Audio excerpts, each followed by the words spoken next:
Мектепте рухани құндылықтар жүйесін қалыптастырудың бір жолы театр өнері.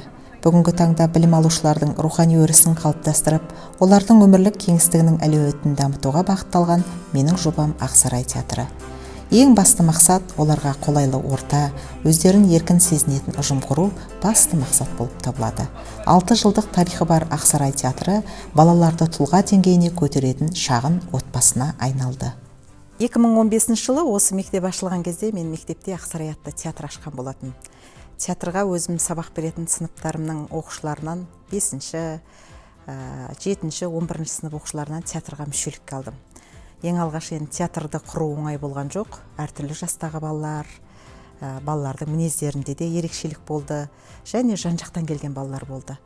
Балалардың сол кездегі маған балалардың ерекше бір қызықтырғаны, олар әдебиетке қызықты, сахнада ойнағысы келді, әртүрлі рөлдерді сомдауға құлшыныстары болды.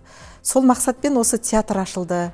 Балалардың мінезіне келетіндей әртүрлі жанрдағы шығармаларды таңдап сахналап бастадық.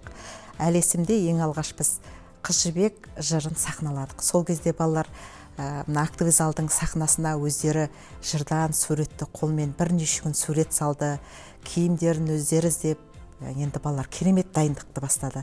Содан алғашқы көрермендеріміз мектептің оқушылары болды, ата-аналар келіп көрді.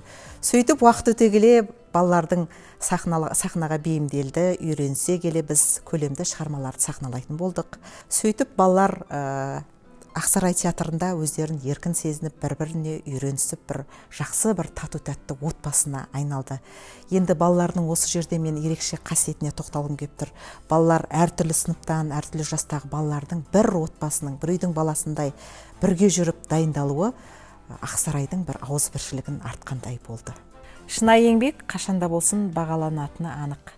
Ақсарай театрының мүшелері, театрдағы оқушылар аудандық, облыстық, республикалық деңгейдегі ірілі-ұсақты конкурстарға қатысып жүр, топтық сайыстарда, жекелеген жарыстарға қатысып жүр. Соның ішіндегі ерекше үлкен жетістіктеріміздің қатарына республикалық Махамбет оқулары байқауынан топтық жарыста жүлделі 3-ші орын алдық 2 жыл қатарынан. Одан кейін жекелеген сайыстарда былтырғы оқу жылында Медет Ақын деген оқушым республикалық Мәшкүр Жүсіп атындағы оқулардан жүлделі 2-ші орынға ие болды.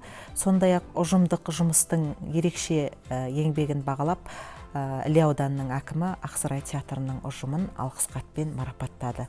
Бұл жеңістерде әрине театрдың әрбір мүшесінің үлкен үлесі бар. Мен оқушыларымды мақтан тұтып айта аламын. Ең бастысы, театр жетекшісі ретінде өзімнің Ақсарай театрындағы шәкірттерімді үлкен сахнадан көргім келеді.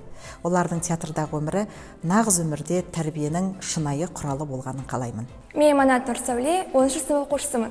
Театрға келген кезде 5-6 сынып оқитынмын. Театр мүшелері мен Тұрын Төлеген қызына өте қатты бауыр басып қалдым. Менің есімім Айбек. Мен 8-ші сынып оқушысымын. 5-ші сыныптан бері осы театрда өнер көрсетіп келемін.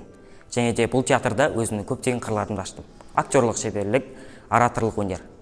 Және де біраз рөлдерді алып шықтым. Соның бірі Спаргапис рөлі. Спаргапис рөлі маған қатты ұнады. Театрдың біраз шыңдардан көрінетініне кәміл сенімдімін. Биыл Ақсарай театры 6-ші жыл жұмыс жасап жатыр. Ақсарай театрының алғашқы түлектері биыл ұшты десем де болады. Атап айтатын болсақ, Медет Ақын Марғұлан, Маканов Әділ, Әділхан Жанел осы театрдан өнер жолын таңдаған шәкірттерім. Олардың келешегінен үлкен үміт күтемін.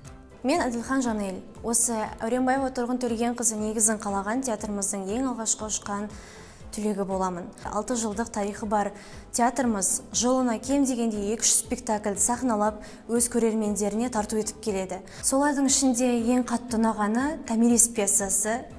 Осы уақытқа дейін спектакльдеріміздегі басты рөлді сомдау менің еншіме бұйырып келді.